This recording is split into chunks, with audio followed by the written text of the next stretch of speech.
Welcome to another exciting episode of Pathetic, the podcast. The gang is all together. We had a lot of stuff going on this week, so we're a little delayed.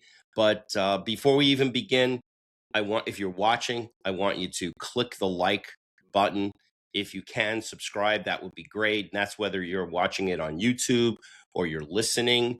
Also, down in the corner, you'll see our link tree, so that you can send us emails. We love emails. We actually absolutely love emails. But Mike's back from Florida. Jeff is freezing in Charlotte. Mikey, how are you? Doing great. This is one of my bucket list sports weeks of the year is coming up. Selection Sunday is today when we're recording this. By the time this comes out, we will know the bracket, and we will be completely locked in. Jeff, how are we doing? Yeah, I'm a little thrown off because we're doing this in the morning today. I got my cup of coffee, which I've never had during the show, so it's a little weird. I got to kind of get used to this, but doing great. We got a fun sports day today, so yeah, let's get rocking and rolling. We'll get right into it. Guys, when you talk about bucket lists and things that you wanted for a long time, I have wanted this. Nice. For a very long time, go. But it's the one from 1980. It's Jack O'Callahan. And it was a gift for my birthday. So I was very, very happy to get this, especially on the heels of us winning another gold medal.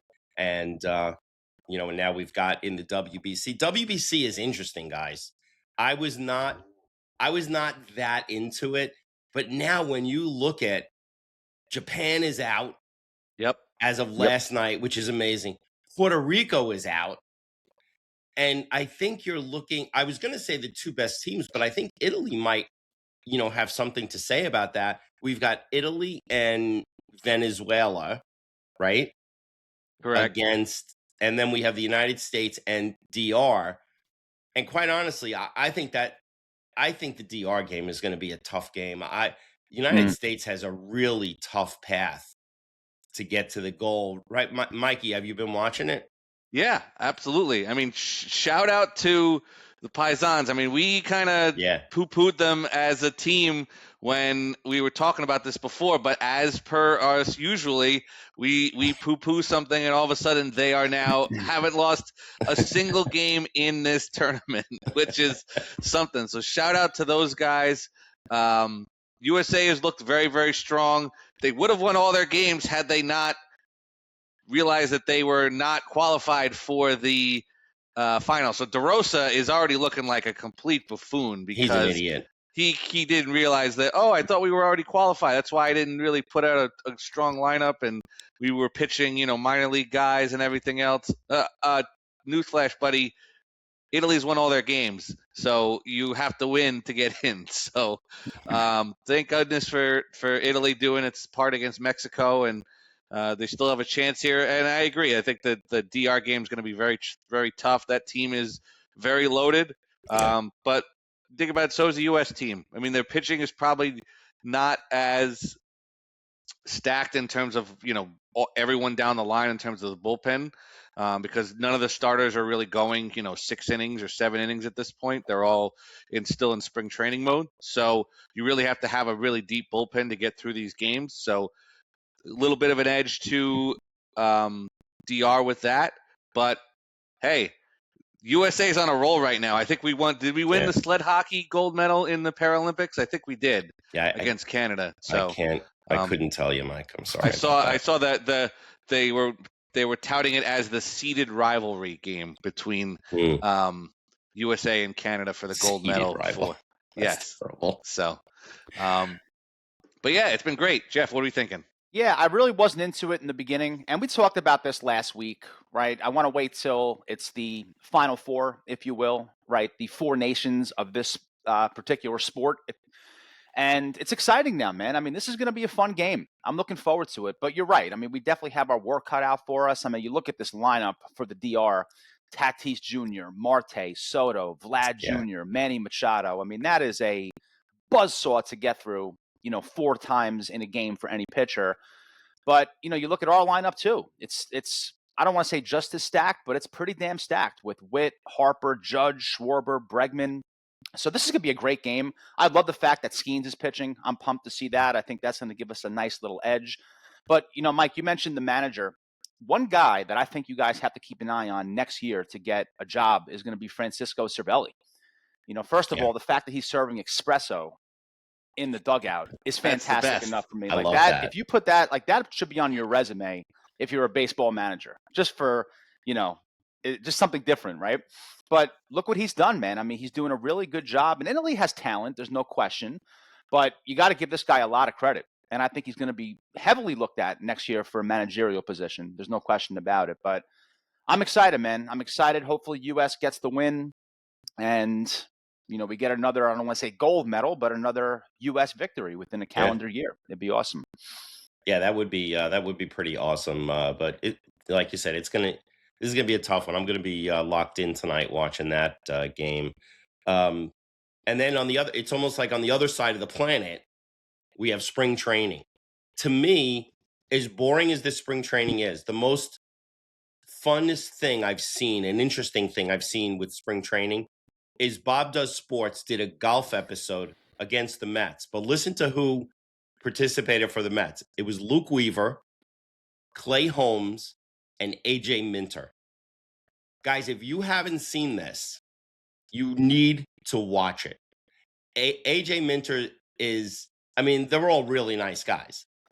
Luke Weaver is savage. He is a savage, and he's a really good player. He's extremely sarcastic. Like at one point, Bob said something about, when we had the match with Bryson, we were looking to do this. And Luke Weaver looks at the camera and goes, how many times is he going to drop a big name on this 18? Like things like that. Yeah. And even at the end, Luke Weaver's like, we're going to play this again. We're definitely going to play again. And you don't realize also how big Clay Holmes is. Yeah, he's Clay a big Holmes boy. is a big guy. Yeah. But really the only thing I've been looking at when I look at the box score for the Mets, being the only Mets fan in the room, is Carson Bench. What is he doing? Right. That's it. The other guys, Simeon's not hitting. He's going to hit. It's going to be whatever. Polanco's the same way. But Carson Bench is the guy that I want to see. If he's going to come north and he's going to play every day, he's got to hit now, which is what he's doing. So what do you guys see? Are you watching anything in particular with the Yankees, or just it's kind of like business as usual?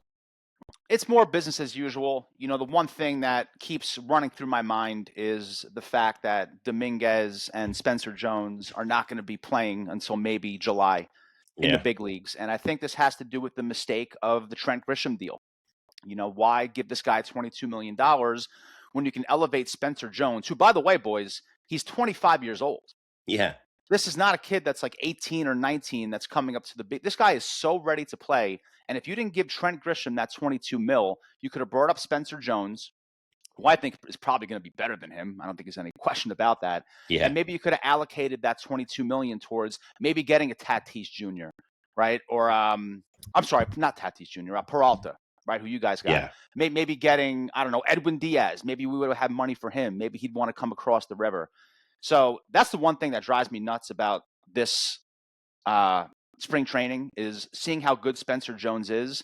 And he's not playing because 22 million got shelled out to a guy who's hitting 180 right now in spring training with 0 home runs. So, but as far as watching it, I'm not watching it. I'm ready for game one already. You know what I mean? But I don't know. Mike, what do you think? Have you been watching it at all or not really?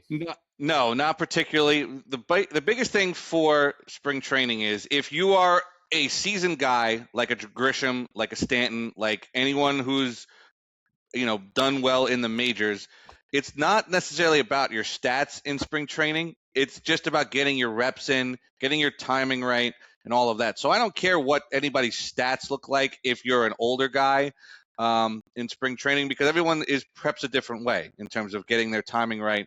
I just want to make sure everybody's ready to go on opening day. I want to see the pitching staff. I want to see the bullpen guys get their work in. I want to make sure everybody's healthy, and let's get to the 28th. We got 2 weeks to go till the opening day, and let's get to it, because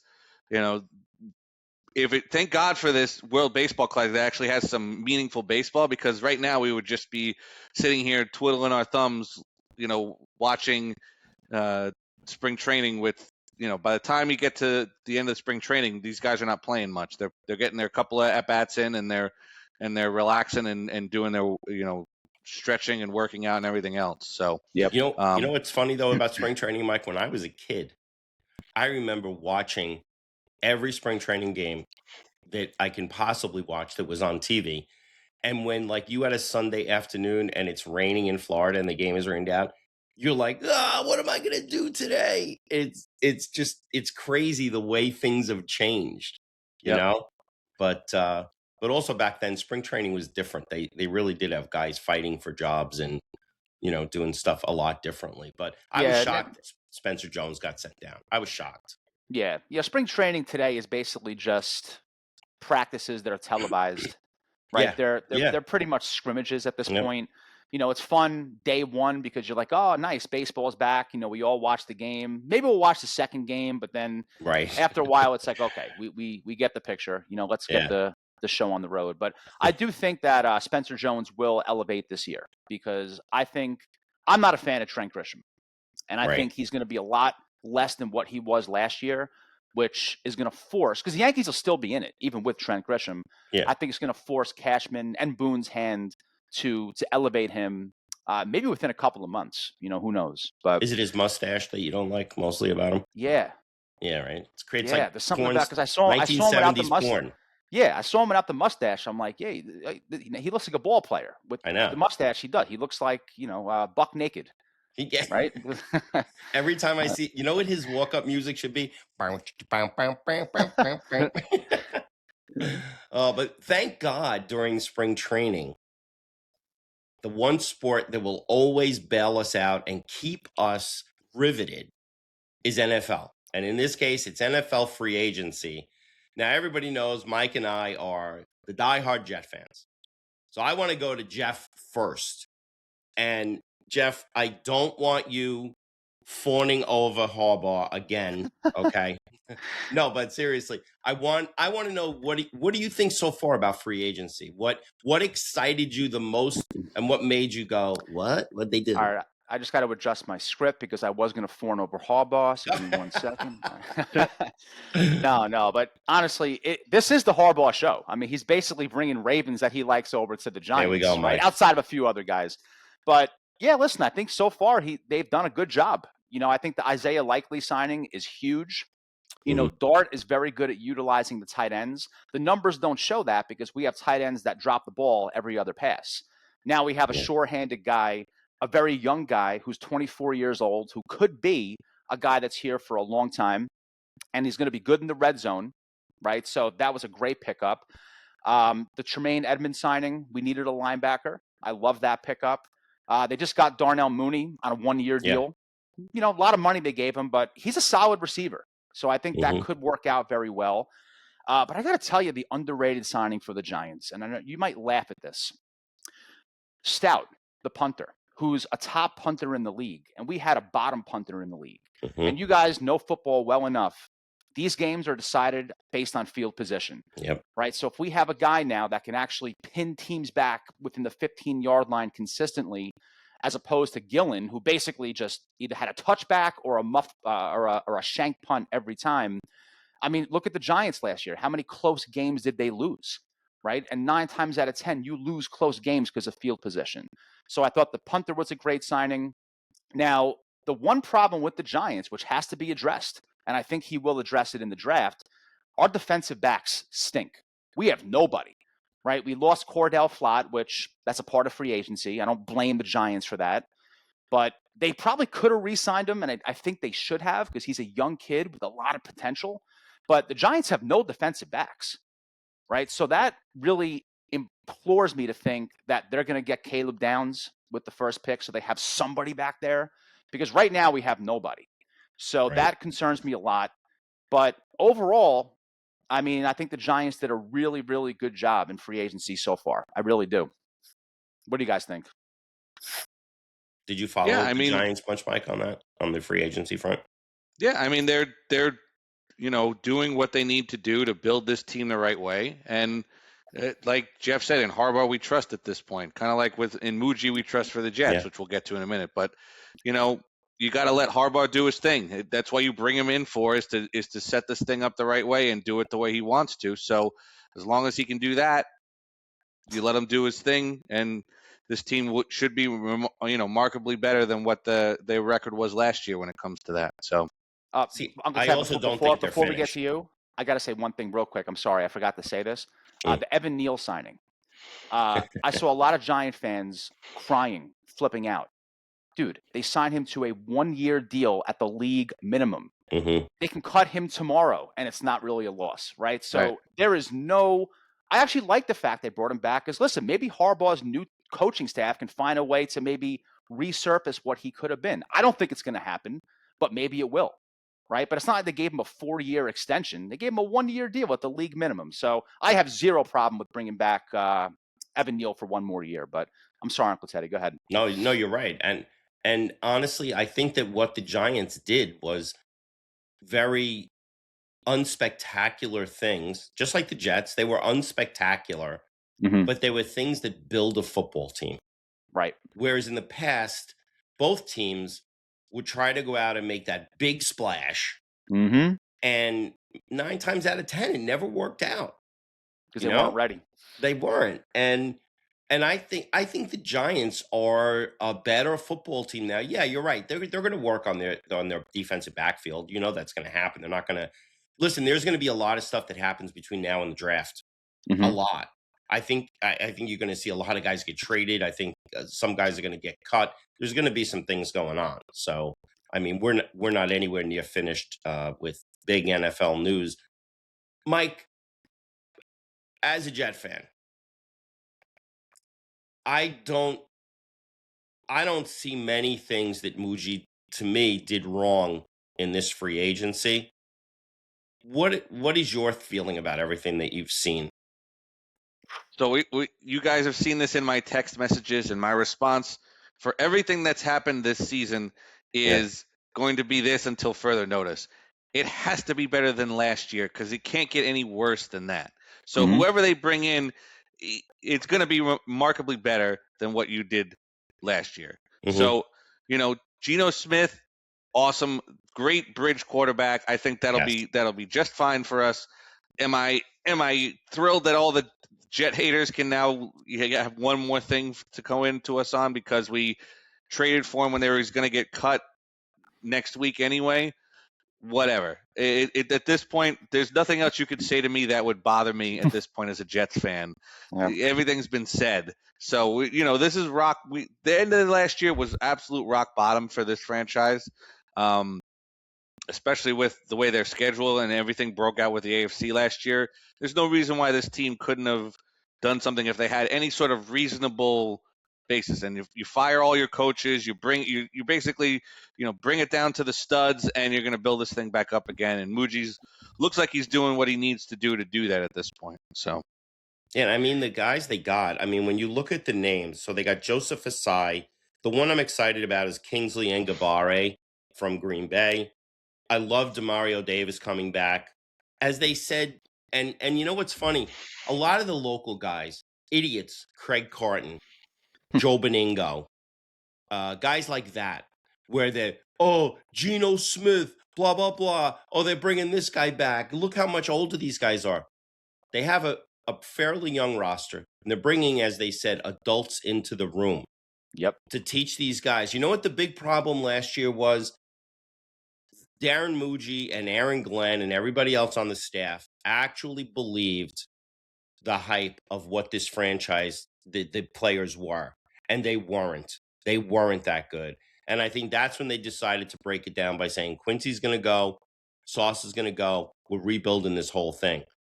I think they've made some good. I love the Geno Smith thing, and even some of the NFL guys, not Jet guys, NFL guys have said, trading for Geno Smith, just swapping a 7th and a 6th rounder to get him and have nobody in there saying, okay, instead of the Jets giving you 1.3, we'll give you 4, and then maybe it's a no-brainer and he leaves.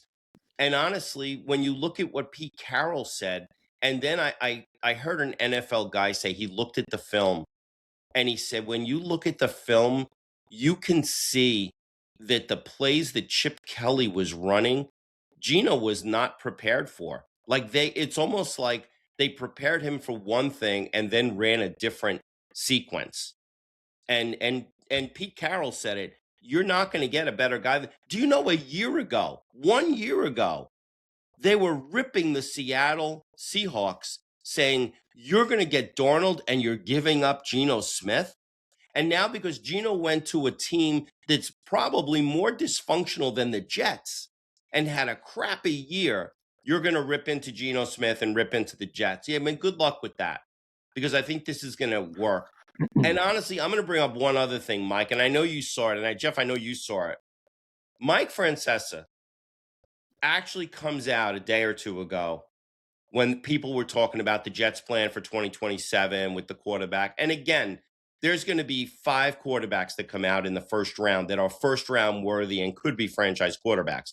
Yep. He comes out and says, there's no way the Manning family will let Arch Manning play for the Jets because of what happened with Peyton. And it finally took someone who has brains as an NFL writer in Gary Myers to come out and say, basically address that and say, do you guys know why the Jets, or why Manning went back to college that year? Do you know what the actual reason was? I don't know. Okay, No. here's the reason. Archie Manning reached out to Bill Parcells multiple occasions to say to him, will you make Peyton the number 1 pick? And instead of being like, yeah, of course, he's our guy. Bill Parcells, being Bill Parcells, had to be like, we've got a lot of evaluation to do. We got this. Right. And even as they got within right about the point where Peyton had to make the decision to go back or go into the draft, he still gave that. And Peyton's answer was, I don't want to guess where I'm being drafted to. So with that being the case, I'm going to go back to college. It's not a Jets thing. It's a where I'm going to be. And Right. everybody took that as he rejected the Jets. And that's not true at all. So, That's the narrative. That's the narrative. And that's the Mike Francesa narrative. Because again, Mike hates the Jets and now he hates the Giants. So Mike is he's going on all his hate stuff. And it's the same thing with Joe Beningo. Joe Beningo could tell you he's the biggest Jeff fan. He can go on Jake Assman and all these other shows. He's the biggest whining, crying baby Jets, Mets, and Knicks fan that you'll find. So he thinks he's the only one that's rooted for the Jets for 50 years and has nothing to show for it. Yeah, guess what? I'm right here. Okay, I'm here. And you guys are getting there. But I'm right here. So I don't believe for a second that if Arch Manning is available next year and the Jets can take him, that they're going to say, well, don't take him because he's not going to come. Because I think in this draft, very unpopularly, I think they will take Arvell Reese with the 2, and I think that's a good move. I think they're going to take that guard from Penn State with the 16. And you know what? I'll take that. Because when you talk about, you need wide receivers. Yeah, you can get a wide receiver. And you can also, again, you have three number 1s next year. So you can also get another wide receiver next year if you have to. This is not a particularly deep wide receiver class. So do it next year. Yeah. But that's my rant for all these idiots that don't like what the Jets are doing. No, I actually agree with that. I agree with you. And first of all, I thought the Jets did a very good job in free agency. I think the Minkah Fitzpatrick was a nice deal for them too. I like him a lot. I've always been a fan. They really, really beefed up their defense, which is a big thing they needed, right? Maybe even more than their offense. But, obviously we have to talk about the Geno thing. So I'm not going to lie. Did I break my Jet fan friends' balls about Geno? Yes, because I know they can take it. And they broke my balls about re-signing Evan Neal, all in good fun, right? But the reality is it's actually a good move. Yeah. And first of all, he's a bridge quarterback. So let's start with that. This isn't a guy you're signing or expecting to be here for the next 10 years. And let's look at the quarterbacks available here, guys. Can you definitively say that Kirk Cousins is better than Geno Smith? I definitely can't. At best, I think they're even. Maybe. You can make the case Geno's better. I don't know. It's back and forth, right? Let's say they're even. Okay?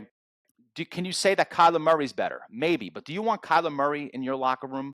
I definitely don't. This guy, it looks like he's more interested in playing video games than football. And the Right. Jets are in a position, they're not in the Vikings position, who got Kyler Murray, in case people didn't know. Like, I think Kyler Murray with the Vikings makes sense because the Vikings are established with a coach that has everything locked down. Mm-hmm. The Jets are in a very weird spot because they have a really good GM who's rebuilding the team. The last thing you need is a Kyler Murray in there who's going to Yep. slack off if things go south, right? So the Geno Smith signing was fine. It's more of the optic thing, like, oh, you're bringing back Geno Smith. Who cares? If it works, it works, Mm-hmm. right? And as far as the Arch Manning thing with Mike Francesa, and I heard that too. And I heard some other people say that. First of all, if the Jets rebuild this thing the right way this year, which they definitely can, and I think they will, all of a sudden people look at the Jets differently, okay? And things can change very quickly. It changed with the Giants very quickly. The Giants were a laughingstock for, 12 years, 15 years, whatever the number is. And now the Giants, even though they did not have a good season last year, are a team that I think people would want to go to after 1 year of changes, right? So the Jets have an opportunity to actually turn this thing around this year, not make the playoffs. I don't think they will. But if they can snatch 7, 8 wins Yeah. and really surprise people, all of a sudden now you can look at, if you're the Manning family, you can look at it and say, you know what? There's something here, right? They have a good GM. It's New York. You're starting from ground zero, right? So you can't go downhill if you are quarterback with it. It's a good opportunity, right? So I don't think I'd be surprised. By the way, let's talk about Arch real quick. I'm not so convinced he's the number one guy coming out of next year. I like Arch, but I don't know. I mean, I don't think that's a definitive answer yet either. But overall, with the Jets, this free agency, I think they did a really good job. And again, I'm not sold on the coach. I don't think he's good. I really don't. But this GM, you could just tell with the moves he's making, he knows what he's doing. So listen, man, if you're a Jet fan right now, as bad as it's been, and I know there's always that pessimism in your mind. Believe me, I can relate. You got to have some optimism here. Just seeing the direction the team is going. And again, yeah, I will leave it with this. It cannot be worse than last year with the way this team has gone. So you got to feel good about what they're doing, and the proof is going to be in the pudding. I can't wait for the schedule to come out here in the next couple of weeks once we get through the draft, and then we'll be off and running here towards another NFL season. Yeah. By the way, Uncle Teddy, I know you mentioned Joe Beningo. I don't know if you listen to his Saturday show. I do because I'm usually up early and I lock it in at like 5 a.m. He liked the Geno Smith signing. No, now he likes it. Yeah. He didn't like it when it first happened. He didn't like it when. No. Oh, okay. Because because I listened to him yesterday. Yesterday he said he loved it. Yeah. Okay. And that was a week later, or whatever it is, right? Yeah. Okay. Exactly. I didn't hear his initial reaction because he brought up a good point, and this is something I forgot to say too. He's playing with a chip on his shoulder. Yes. I think he wants to right some, it didn't work out well here, right? He got into a fist fight with a teammate in the locker room. I blame the other guy more probably, but be that as it may. It didn't end well here. And now he has an opportunity to, right some wrongs. And, you can say what you want about Geno. The guy's a competitor. He wants to win. I don't think he's in this for the money anymore. He made enough throughout his career. So now you're looking at a guy that's going to take this very seriously, who has talent, right? There's things I don't like about him, but there's things I do like about him. So I think for a bridge quarterback, it's a solid move. And I don't think, again, unless you want to look at it optically, like we're bringing Geno back, whatever, that's all BS. Just focus on the player. You have a decent bridge quarterback. That's all that matters. Yep, and give him a line too. If you give him a good offensive line, he's going to have a chance because he did not have one last year in Vegas, and he was running for his life out there, which you don't want him to be doing. But if you give him signed their best offensive lineman. Yep, if you give him a chance to throw, he can make all the throws that you need him to make. So here's the other thing: a guy that I wish would go away, Wink Martindale. So he comes out. Is he still talking? Yeah, he came out the other day, and he now put it back that he knows for a fact that the reason he's not the defense coordinator is Woody Johnson stepped in. The funny thing about that is, could he be right? Of course he can be. But everybody in New York, the New York media, takes him at his word. But when Aaron Glenn or Moughey or anybody else says it, they don't take him. how is Wink Martindale more of a credible person when you look at the clown crap he's pulled over the last few years? Wink Martindale's the kind of guy, like, if he doesn't get the job, you don't think, if he's not getting the job, it's not going to be because it was his fault. He's going to start naming people of why he didn't get the job. And what's pretty funny is I don't see other teams running to hire Wink Martindale. Right. So, I mean, enough is enough. I mean, me and Mike are used to having people constantly bash us for being Jets fans, and they've always done a lot of stupid things to really keep that going. But good Lord, give it a rest at some point. You just give it a rest. First of all, the Wink Martindale and Aaron Glenn relationship would have been an absolute 100% disaster. You have two defensive-minded alpha males, right? I know Wink, I don't think he was a former player, but obviously Glenn was. He's big enough. That's why I'm not convinced he wasn't. Maybe he was. I don't know. But I do know that those two, it would have been Brian Dable, Wink Martindale all over again. And listen, I'm not convinced, the Wink Martindale Dable breakup wasn't Wink's fault. Maybe he was the jerk. We don't know what happens behind closed doors. But I do know that Wink Martindale and Aaron Glenn would have been a nightmare. It would have been, because they probably have some different ideas, and there's no person in that room, if you have Wink and Aaron Glenn, who's like the Harbaugh for the Giants. Like, he has the final say, right? No matter what. If you have Glenn and Wink, now you have two guys who think they have the final say.